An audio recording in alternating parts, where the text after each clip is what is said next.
बोलो कृष्ण भगवान की जय, बोलो विष्णु भगवान की जय। हेलो दोस्तों, आपको प्यार भरा राधे राधे, प्यार भरा राधे राधे। मैं एकादशी की कहानी सुनाने जा रही हूँ। यह एकादशी कार्तिक मास के कृष्ण पक्ष की उत्पत्ति नाम की एकादशी है। बोलो विष्णु भगवान की जय। युधिष्ठिर ने भगवान श्री कृष्ण से पूछा, भगवान पुण्यमयी एकादशी तिथि कैसे उत्पन्न हुई?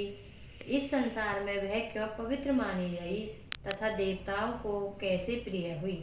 भगवान श्री कृष्ण बोले, कुंती नंदन, प्राचीन समय की बात है। सतयुग में मुर नामक दानव रहता था।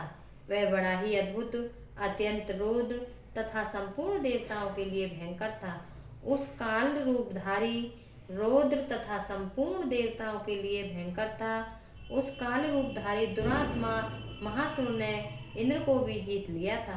संपूर्ण देवता उससे परास्त होकर स्वर्ग से निकाले जा चुके थे और संकित तथा भयभीत होकर पृथ्वी पर विचरा करते थे। एक दिन सब देवता महादेव जी के पास गए। वहां इंद्र ने भगवान शिव के आगे सारा हाल कह सुनाया। इंद्र बोले, महेश्वर, ये देवता स्वर्लोक से निकाले जाने के बाद पृथ्वी पर विचर रहे हैं। मनुष्यों के बीच रहना इन्हें शोभा नहीं देता। देव, कोई उपाय बतलाइए। देवता किसका सहारा ले? महादेव जी ने कहा, देवराज, जहाँ सबको शरण देने वाले, सबकी रक्षा में तत्पर रहने वाले जगत के स्वामी भगवान गरुड़ध्वज विराजमान है, वहां जाओ, वो तुम लोगों की रक्षा करेंगे। भगवान श्री कृष्ण कहते हैं, युधिष्ठिर, महादेव जी की यह बात सुनकर परम बुद्धिमान देवराज इंद्र संपूर्ण देवताओं के साथ क्षीर सागर में गए, जहाँ भगवान गदाधर सो रहे थे। इंद्र ने हाथ जोड़कर उनकी स्तुति की। इंद्र बोले, देव देवेश्वर, आपको नमस्कार है।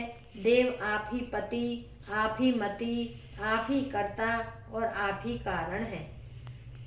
आप ही सब लोगों की माता और आप ही जगत के पिता हैं। देवता और दानव दोनों ही आपकी वंदना करते हैं। पुंडरीकाक्ष, आप दैत्यों के शत्रु हैं। मधुसूदन, हम लोगों की रक्षा कीजिए। जगन्नाथ, अत्यंत उग्र स्वभाव वाले महाबली मुर नामक दैत्य ने इन संपूर्ण देवताओं को जीतकर स्वर्ग से बाहर निकाल दिया है।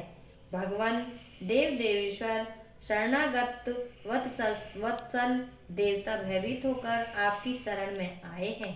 दानवों का विनाश करने वाले कमल नयन भक्त वत्सल देव देवेश्वर जनार्दन, हमारी रक्षा कीजिए, रक्षा कीजिए। भगवान शरण में आए हुए देवताओं की सहायता कीजिए। इंद्र की बात सुनकर भगवान विष्णु बोले, देवराज, वह दानव कैसा है? उसका रूप और बल कैसा है तथा दुष्ट के रहने का स्थान कहाँ है? इंद्र बोले, देवेश्वर, पूर्व काल में ब्रह्मा जी के वंश में तालजंग नामक एक महान असुर उत्पन्न हुआ था, जो अत्यंत भयंकर था। उसका पुत्र मुर दानव के नाम से विख्यात है। वह भी अत्यंत उत्कट, महापराक्रमी और देवताओं के लिए भयंकर है। चंद्रावती नामक से प्रसिद्ध एक नगरी है, उसी में स्थान बनाकर वह निवास करता है। उस दैत्य ने समस्त देवताओं को परास्त करके उन्हें स्वर्गलोक से बाहर कर दिया। उसने एक दूसरे ही इंद्र को स्वर्ग के सिंहासन पर बैठाया है। अग्नि, चंद्रमा, सूर्य, वायु तथा वरुण भी उसने दूसरे ही बनाए हैं। जनार्दन, मैं सच्ची बात बता रहा हूँ, उसने सब कोई दूसरे ही कर लिए हैं।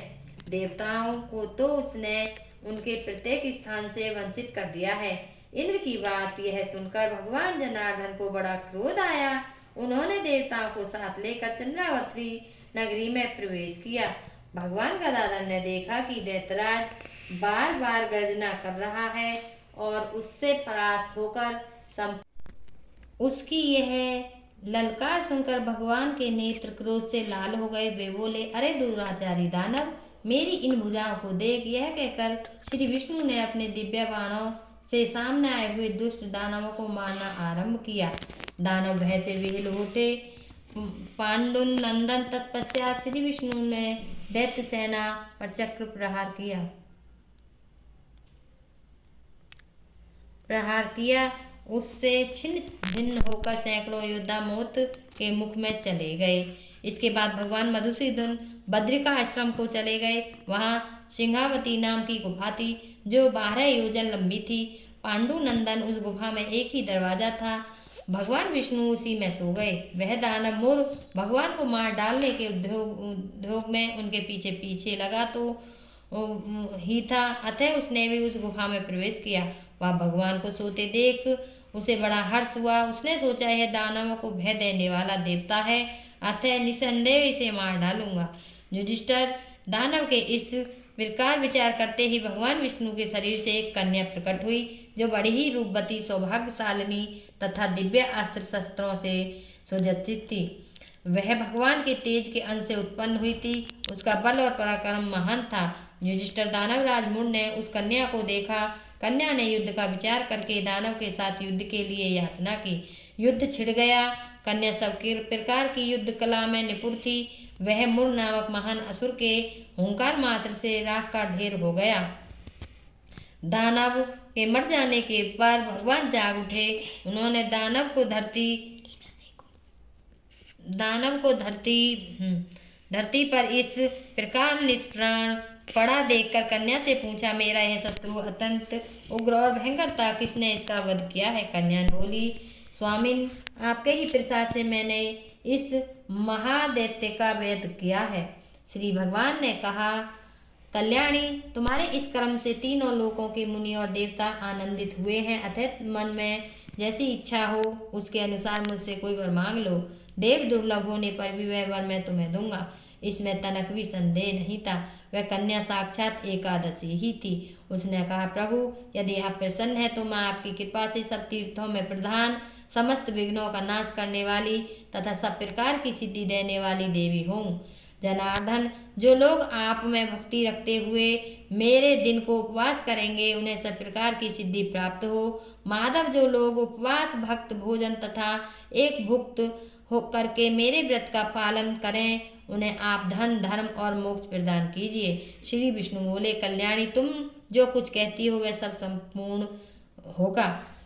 भगवान श्री कृष्ण कहते हैं, ऐसा वर पाकर महाव्रता एकादशी बहुत प्रसन्न हुई। दोनों पक्षों की एकादशी समान रूप से कल्याण करने वाली हैं। इसमें शुक्ल और कृष्ण का भेद नहीं करना चाहिए। यदि उदयकाल में थोड़ी सी एकादशी, मध्य में पूरी द्वादशी और अंत में किंचित त्रयोदशी हो तो वह त्रिपसा एकादशी कहलाती है। वह भगवान विष्णु को बहुत ही प्रिय है। यदि एक त्रिपसा एकादशी को उपवास कर लिया जाए तो 1000 एकादशी व्रतों का फल प्राप्त होता है तथा इस प्रकार द्वादशी में पारण करने पर 1000 गुना फल माना गया है। अष्टमी, एकादशी, षष्ठी, तृतीया और चतुर्थी ये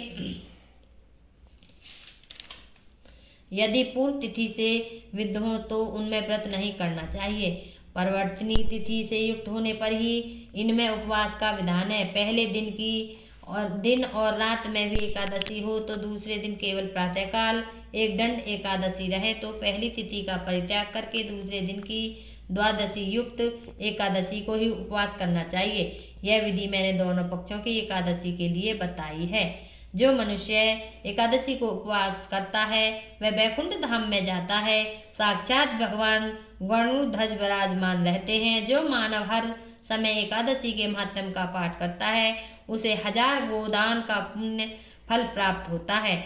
जो दिन या रात में भक्ति पूर्वक इस महात्म्य का श्रवण करते हैं वे निसंदेह ब्रह्म हत्या आदि पापों से मुक्त हो जाते हैं। एकादशी के समान पापनाशक व्रत कोई दूसरा नहीं होता। बोलो उत्पत्ति एकादशी मैया की जय।